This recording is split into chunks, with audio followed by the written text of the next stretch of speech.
Eu quero que você abra a tua Bíblia no livro de Jó, capítulo 30, versículo 20. É bem rapidinho, tá? Glória a Deus. Jó, capítulo 30, versículo 20.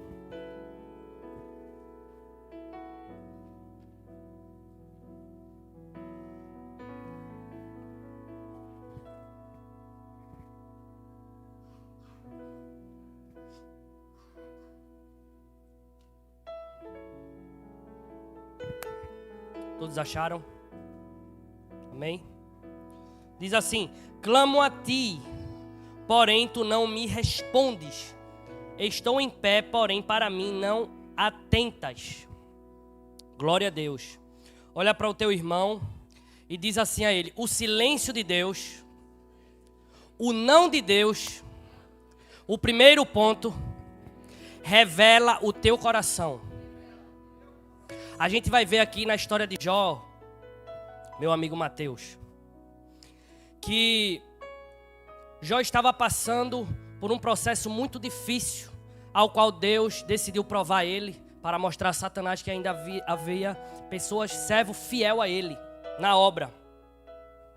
E Jó, depois de toda aquela provação, mesmo sendo justo, a palavra diz que o próprio Deus testificou a vida de Jó, ele começa a passar por enormes perdas e não entende. Você vai olhando os capítulos seguintes de Jó, principalmente o capítulo 28 ao 30 e ao 33 também, você vai ver que Jó começa a indagar a Deus o porquê do silêncio de Deus. E ele diz: Senhor, o que é que eu tenho feito que eu tenho passado tudo isso? Porque eu fui íntegro aos teus olhos. Sonda, pesa-me, ele fala assim: pesa em balanças fiéis a minha vida e vê se tenho achado falta diante dos teus olhos. Por quê? Porque Jó não estava entendendo o porquê ele estava passando toda aquela situação. Só que a palavra de Deus vai dizer que Deus, ele fica em silêncio. Jó, ele perde os filhos, ele perde as suas propriedades e por último ele começa a perder a sua saúde. Ele fica leproso. E até a sua própria esposa pede para ele amaldiçoar o seu Deus e assim morrer. Amaldiçoa o teu Deus e morre. Ou seja, Jó estava literalmente no fundo do poço aos nossos olhos humanos. Só que aqui o primeiro ponto que eu quero deixar para a vossa meditação é o porquê do silêncio e do não de Deus, muitas vezes. Porque eu tenho acompanhado nessa curta caminhada cristã, que eu ainda sou novo, né, irmãos? Nessa curta caminhada que eu tenho, muitas pessoas vêm falar comigo e dizem assim: pastor, o porquê Deus fica em silêncio? O porquê parece que tem hora que eu oro, e Deus, ele me responde, e tem época da minha vida que passa anos e ele não fala nada. Eu busco, não escuto a voz dele, parece que eu não sinto a presença, parece que eu estou morto espiritualmente. E eu fico indagando e perguntando a Deus o porquê de tudo isso, o porquê eu não tenho mais aquela virtude, o porquê parece que a unção se esvaiu. Deixa eu te dizer uma coisa, é nessas horas que Deus, ele está querendo olhar a inclinação do teu coração. Olha para o teu irmão e diga assim para ele: o silêncio de Deus está a aprimorar a intenção do teu coração. Em outras palavras, Deus, ele estava em silêncio na vida de Jó, justamente para mostrar a Satanás que ele era fiel. Porque Satanás disse assim: tira tudo que ele tem e tu vais ver que ele vai te negar. Ele vai te abandonar. É muito fácil ser fiel na riqueza, na prosperidade. Os filhos dele eram os mais bonitos, né? Ele tinha a família mais bela, era o homem mais rico lá do Oriente. Então Jó tinha tudo. E Satanás, ele vai e começa a tocar pela permissão de Deus em tudo que Jó tinha. Só que tem um porém. Existe algo mais difícil do que estar na presença de Deus, do que não ter nada. É quando a presença do Senhor parece que ela se esvai. Foi o que Cristo passou na cruz do Calvário. Na cruz do Calvário, quando ele começa: Senhor, Pai, por que me abandonaste? Na verdade, Deus estava fazendo ele sentir a dor do abandono da pessoa que morre para o pecado. Jesus, ele passou na pele a dor do pecador quando se afasta do Pai. Então, você vê que ele começa a padecer a cruz, ele é espancado, é cuspido, coloca uma coroa de espinho, e ele, em tudo, retribuindo o mal com o bem, muitas vezes ficando em silêncio. Mas quando o pai se afasta dele, ele começa a clamar. Ele não começa a reclamar nem dos cravos nas mãos, nem do chicote, de nada. Ele reclama na hora que não sente mais a presença de Deus. Só que é nessa hora que Deus está olhando a inclinação do nosso coração. Está entendendo? Amém? Então, é um mistério muito grande da parte do Senhor, porque aconteceu também na vida de Jó. Porque Deus disse assim, eu não vou só tirar os bens materiais, eu vou ficar só observando ele. Olha só que prova difícil. Além dele perder tudo, ele não escutava a voz de Deus durante aquela prova. Ele indagava a Deus, por que tu fica em silêncio? É o que ele diz aqui, ó. Eu clamo a ti, porém tu não respondes. Ou seja, uma hora ele tinha tudo, meu irmão Jurandir e minha irmã Daphne. Outra hora parece que ele não tinha nada, realmente não tinha nada. E aparentemente não tinha nem a presença de Deus, mas Deus estava ali. Porém, Deus estava querendo olhar até onde o coração dele ia, aonde o coração dele estava firmado. Então ele diz assim, ó, tu não me responde, estou em pé, porém para mim não atentas. Ou seja, Jó estava dizendo assim, eu estou fazendo de tudo para chamar a tua atenção, eu já me humilhei, eu já estou na miséria, eu já perdi tudo, porque o Senhor não se atenta, não fala comigo, não olha para mim. Tem capítulos que Jó diz assim, parece que o Senhor se diverte com o meu sofrimento. Ele começa a indagar a Deus e não entende o porquê. Mas é justamente isso que Deus queria na vida de Jó, que era mostrar a Satanás que ele seria fiel a ele, mesmo sem a presença. Aparentemente. Por quê? O que é que acontece na história de Davi? Davi é um homem segundo o coração de Deus. E Davi peca. E Davi toma aquela mulher para ele, a mulher de Urias. Manda Urias para a guerra, para a espada, para morrer, para esconder o pecado. Só que aí vem o profeta Natan e expõe o pecado de Davi. Olha a oração de Davi. Senhor, tira tudo de mim, só não tira o teu espírito. Aleluia. Ou seja, existe prova mais difícil, meus irmãos, do que perder tudo materialmente. É perder a presença do Espírito Santo de Deus. Então Davi, ele entendia o que era ter a presença. Davi dizia assim, ó, eu posso suportar perder tudo, igual Jó. Mas não retira de mim o teu espírito, a tua presença, porque é isso que nos faz, que nos mantém vivos, é a presença do Senhor Jesus. Então, Deus ele começa a permitir aquele processo na vida de Jó, e Jó sem entender, porque Deus ele queria mostrar a Satanás, dizer assim, ó, eu não tirei só o material, na mente dele, ele perdeu a minha presença, eu me afastei para eu te mostrar que o coração dele está firmado na rocha. Ele queria mostrar a Satanás que, mesmo mediante o silêncio de Deus, Jó ia permanecer firme e fiel. Ou seja, o silêncio de Deus nas nossas vidas revela aonde está o nosso coração. Porque a palavra de Deus diz assim, aonde está o teu coração, ali estará também o teu tesouro.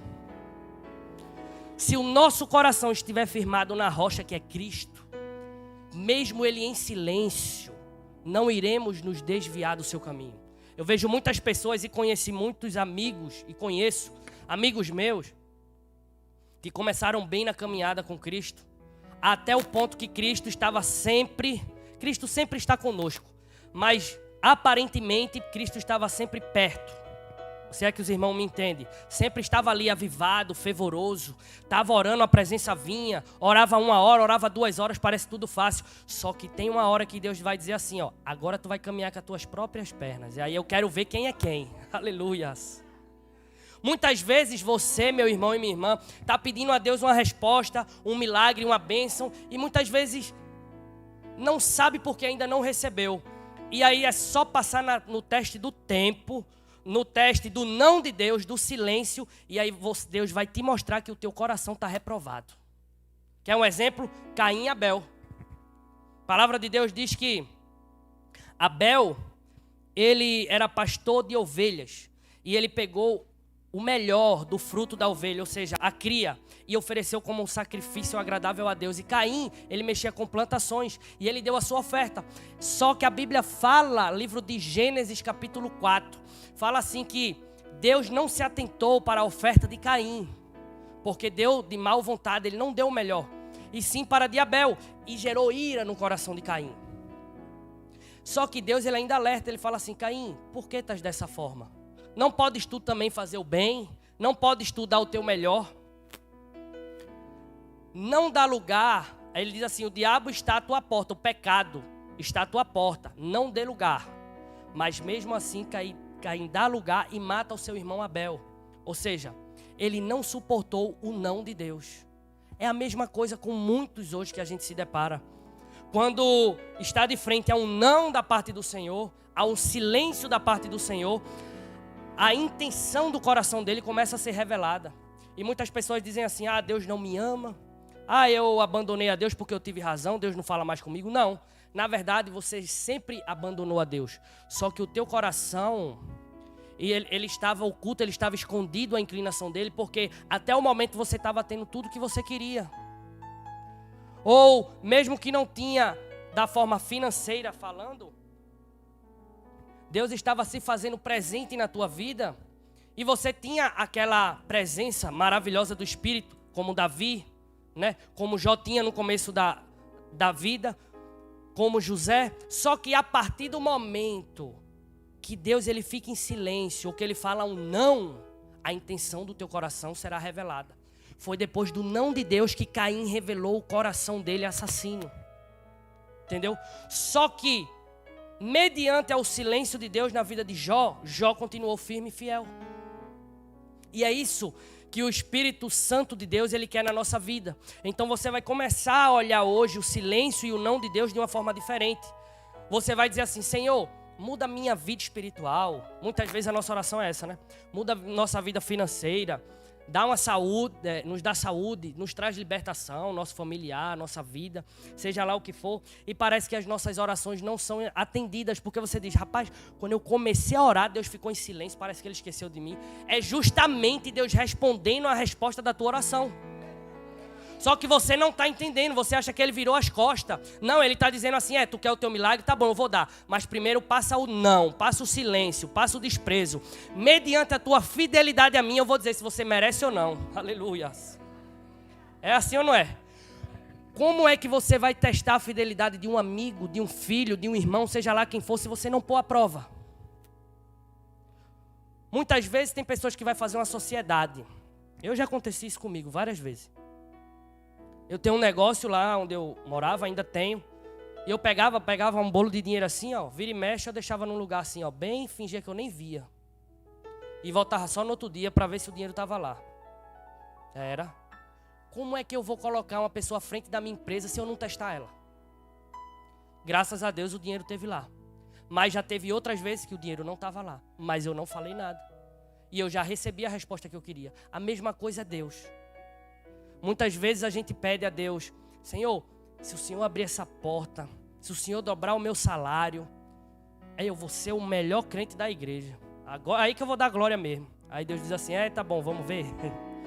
Dobra o teu salário, tu já para de orar mais. Chega no trabalho, tem uma secretária bonita que já te olha de outro jeito, porque agora tu tá montado na grana. Já começa a olhar para tua esposa e dizer assim, eu amo ela, mas não é tão bonita não. A lá do trabalho é mais bonita, né? É assim ou não é? Não com todos, mas tem gente que tem um coração fraco. Então começa a orar e Deus começa a mostrar a inclinação. Deus não está interessado em saber o teu coração, Ele já sabe. Ele está interessado em mostrar a você mesmo que você é enganoso e mentiroso. Porque muitas vezes tem aquela palavra do juiz, da viúva e do juiz iníquo, a qual a mulher bate e bate até o juiz atender a oração. E Jesus dá esse mesmo exemplo para a nossa vida, diz assim, batei, batei e abri-se-vos-á. Quanto mais a gente pede, a gente bate, realmente Deus atende. Mas muitas vezes Deus atende, desculpa a palavra, pela encheção de saco, porque a gente não está pronto para receber. E Deus, Ele não está interessado em te abençoar só financeiramente. Primeiramente, Ele está interessado no teu coração. A gente vê isso no episódio do Egito, do deserto, a qual Ele fez promessa usando Moisés e diz assim, tira o teu povo da escravidão e leva a terra prometida, ao qual prometi a vocês, terra que mana leite e mel. E o que é que acontece? Estudiosos dizem que era 200 quilômetros andando, vamos botar uma semana no máximo. E mesmo durante todo esse trajeto, Deus, ele providenciou tudo. Ele colocava nuvem de dia para o sol não molestar o povo, né? Uma coluna de fogo à noite. Tinha maná do céu, tinha codorna, que era carne de pássaro. E o povo reclamando. De vez dele chegar na terra prometida em 3 dias e 1 semana, eles passaram 40 anos, daquela geração não chegou, só chegou Josué e Caleb. Aí você me pergunta o porquê. Não foi Deus que prometeu? Foi. Mas o coração deles não estava preparado. Tanto é que quando Moisés subiu para fazer as tábuas da lei, a primeira coisa que eles fizeram quando Deus ficou em silêncio, foi construir um bezerro de ouro. Porque Deus naquela época falava através de Moisés. E quando Moisés sobe aquele monte, o povo diz assim, Deus já esqueceu, vamos voltar às velhas práticas. Ou seja, ele mostrou o que estava no coração daquele povo. E aí a gente começa a entender o porquê de muitas vezes a gente não conseguir alcançar a promessa. Porque da gente não entender o porquê não está evoluindo na vida espiritual, é Cristo por essa palavra, o Espírito Santo está dizendo assim para você, seu coração ainda não está pronto. Porque Josué e Caleb esteve pronto, foram corajosos, entraram, e a gente vê assim que, se eu não me engano, eu não lembro da idade, não sei se era 70 anos, eles estavam bem avançados. E quando eles entram na terra, eles dizem assim, eu ainda tenho tanto vigor e disposição que eu ainda posso combater uma guerra. Ele diz assim, eu ainda me sinto novo. Deus, ele deu juventude, ele deu a bênção por completo para aqueles que mereceram. Glória a Deus. Então, você já vai começar a entender o porquê o não e o silêncio de Deus. Esse povo está querendo muito, está reclamando porque está no Egito. Só que a Bíblia diz que as sandálias, as vestes não se desgastavam, não tinha fome, não levava sol, não passava frio. Deus, ele estava em todos os detalhes. Mesmo assim o povo murmurava. Mesmo assim o povo reclamava. O povo estava diante de uma direção de Deus, só que o coração estava no pecado do Egito. E o Espírito Santo fala ao meu e ao teu coração. Quantas vezes você vem para a igreja, mas o teu coração ainda anseia pelo pecado? Olha para o teu irmão e diz assim, é enganoso. Se continuar assim, não vai progredir. A palavra é pesada, né? Mas como diz o nosso irmão Will, é remédio ruim que cura. Ou seja, muitas vezes estamos na casa do Senhor, mas as velhas práticas do Egito não saíram de nós. Estamos sempre a apontar o dedo para o nosso irmão. Tu viu o que fulano fez? Fulano está errado, ciclano está errado. E tu não olha a trave que está na tua frente. Muitas vezes estamos na igreja, mas continuamos com aquelas práticas pecaminosas que tínhamos no mundo. E muitas vezes nem temos as mesmas práticas, mas o coração está sedento por elas. Conheci pessoas que estavam na igreja, não podia ver uma mulher que ficava louco. Ou seja, mentiroso. Estava na igreja, mas o coração ainda está no mundo. Tem problema? Não, mas também não pede a tua bênção antecipada. Tem problema? Tem. Só que você deve sair da igreja por isso? Não. Você deve permanecer firme e fiel. Porém, sabendo que não estás preparado e pronto ainda para receber a vontade boa, perfeita e agradável do Senhor. Só que muitas vezes não entendemos ou não queremos aceitar o não de Deus. E Deus por essa palavra está dizendo assim, ei, se ainda não te dei o que você está esperando, vai mais fundo, cava mais um pouco. A palavra diz assim, examine-se o homem a si mesmo. Olha onde se perdeu e volta às primeiras obras. Aleluias. O segundo ponto, olha para o teu irmão e diz assim, o segundo ponto do silêncio e do não de Deus é a dependência. Diga para ele assim, o silêncio de Deus causa dependência. Aleluias. 2 Coríntios capítulo 12, versículo 7. Vai dizer assim. Os irmãos perdoem que eu estou com a garganta um pouco ruim, tá? E para que não me exaltasse pela excelência das revelações, foi-me dado um espinho na carne. Aqui é Paulo falando. A saber, um mensageiro de Satanás para me esbofetear, a fim de não me exaltar, acerca do qual 3 vezes orei ao Senhor para que desviasse de mim. Repita aí, acerca do qual 3 vezes orei ao Senhor para que se desviasse de mim. Aí diz assim o 9: e disse-me, a minha graça te basta, porque o meu poder se aperfeiçoa na fraqueza. Repita, fraqueza. De boa vontade, pois me gloriarei nas minhas fraquezas, para que em mim habite o poder de Cristo. Olha que forte. E o 10 diz assim: por isso sinto prazer nas fraquezas, nas injúrias, nas necessidades, nas perseguições, nas angústias, por amor de Cristo, porque quando estou fraco, então eu sou forte. Aleluia, glória a Deus. É muito forte essa palavra. Ou seja, o silêncio de Deus e o não de Deus, ele causa dependência. Paulo estava tendo muitas revelações do céu. E para que ele não se exaltasse, ou seja, não se achasse melhor do que os outros, foi dado um espinho na carne para ele sempre permanecer humilde. Só que ele orou 3 vezes, Deus ficou em silêncio. E em 2 vezes, na terceira, Deus deu a resposta. Era o quê? O não. Ele disse assim, ó: orei 3 vezes para que o Senhor desviasse de mim o quê? Aquele espinho, aquele mal, aquele demônio que esbofeteava ele no rosto. E ó o que Cristo disse. Em outra língua, um não. Ele disse assim, ó: e disse, a minha graça te basta. Ou seja, eu não vou tirar o teu espinho na carne. Por quê? Porque eu não quero. Porque se eu tirar o teu espinho na carne, o teu coração vai se revelar. Tá entendendo, meu irmão? Que a prova, o aperto, a dor, justamente não é para o teu mal e sim para o teu bem. Era aquele espinho na carne que fazia que Paulo permanecesse humilde e ouvindo a vontade de Deus, a voz de Deus. Olha só que interessante. Era aquele espinho na carne que Paulo pedia para Deus tirar, que Deus diz assim, ó: meu filho, essa é a chave das revelações. Eu te uso tanto, é justamente por esse espinho.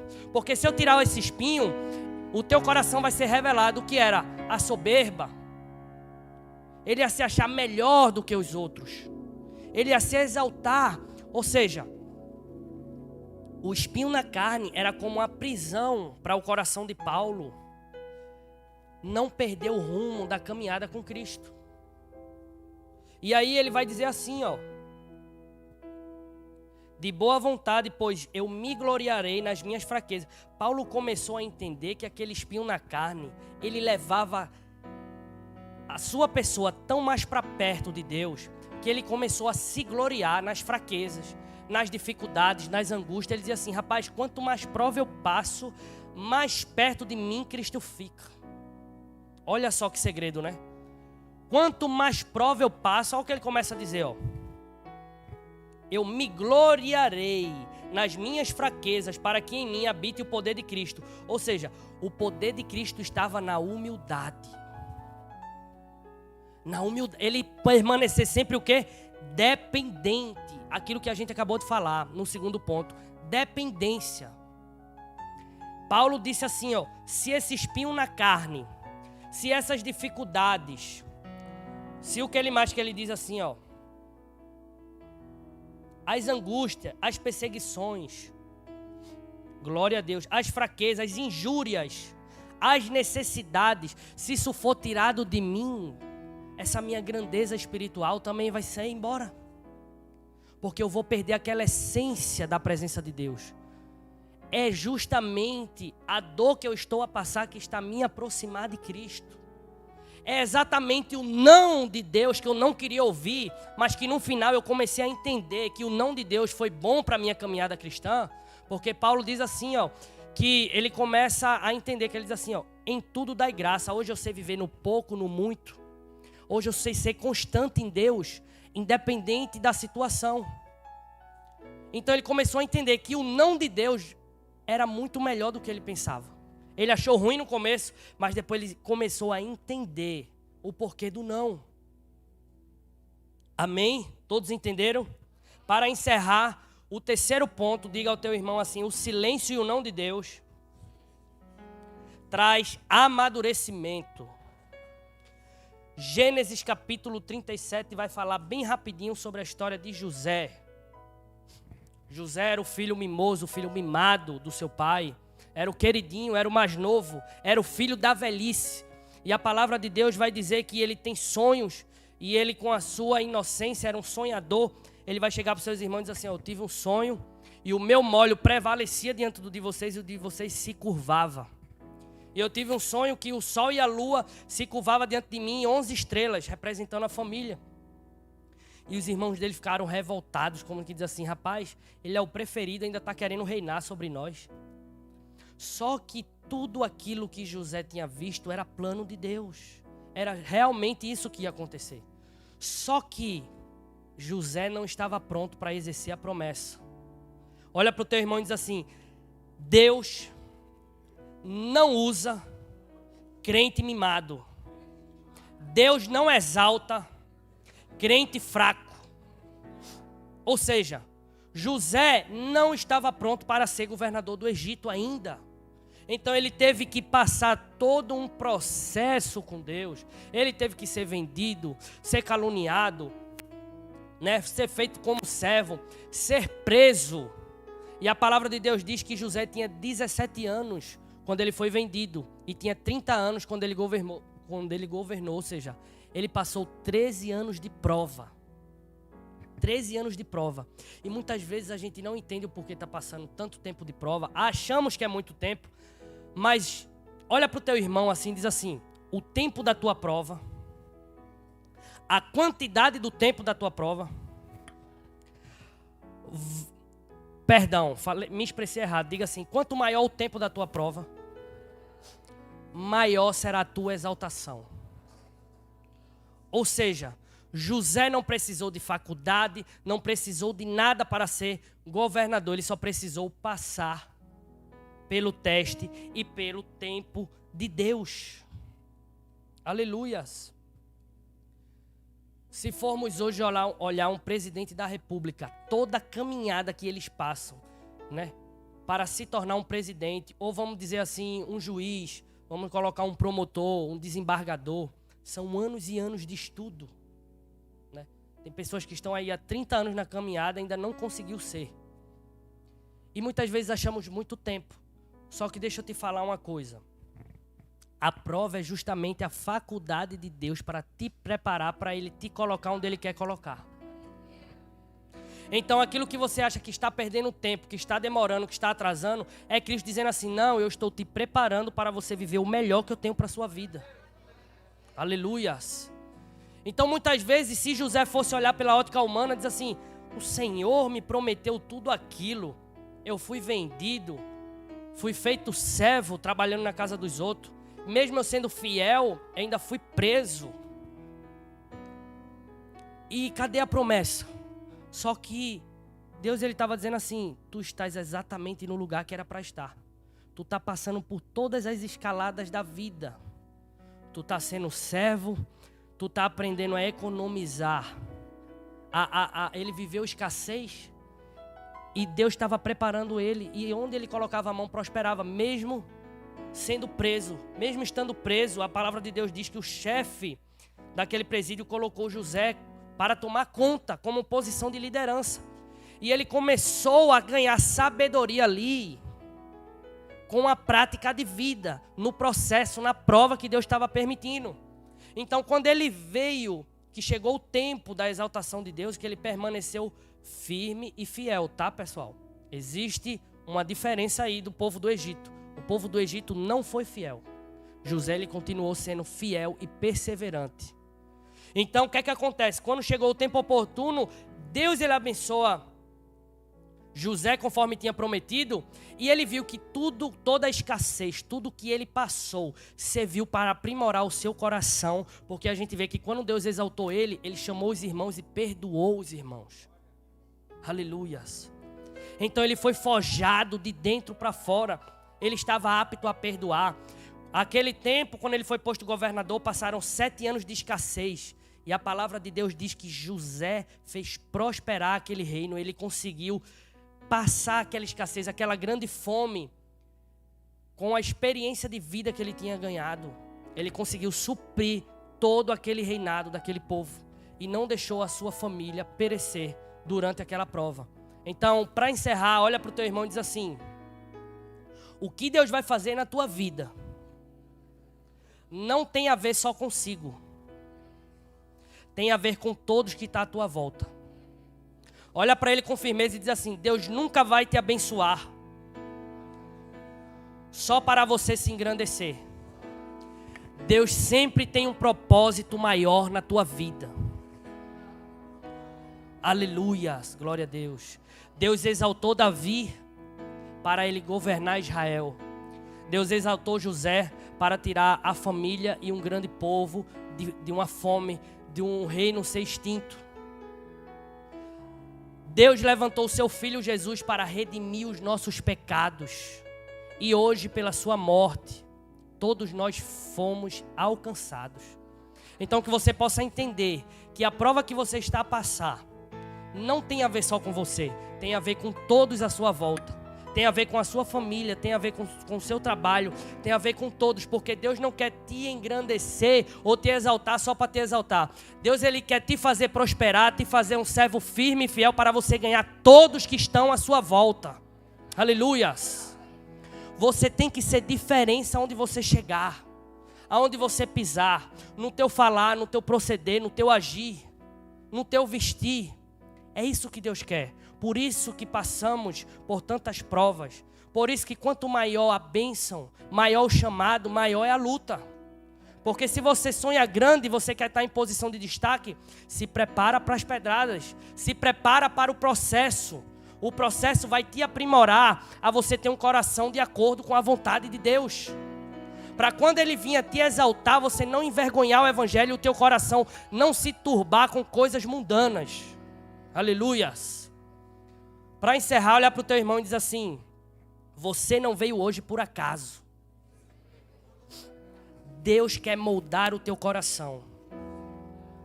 Olha para ele para encerrar e diz assim: aguenta o silêncio e o não de Deus. Agora para você mesmo, você vai se autoafirmar. Diga assim: a partir de hoje, eu vou agradecer, Senhor, pelo teu silêncio, pelo teu não. Eu estou entendendo que isso é para o meu bem. Eu vou suportar o processo. Aleluia. Tem uma frase que diz assim: só vive o propósito quem suporta o processo. É exatamente isso. Aleluia. Se você quer viver o melhor de Deus nessa terra, você tem que suportar o processo. Amém? Não existe café grátis. Aleluia. Glória a Deus. Eu peço aos irmãos que fiquem de pé. Hoje eu vou fazer diferente. Todos aqueles que querem oração, eu quero orar por cura também, por libertação, pelos sinais. Você que precisa de uma cura, de uma intervenção divina.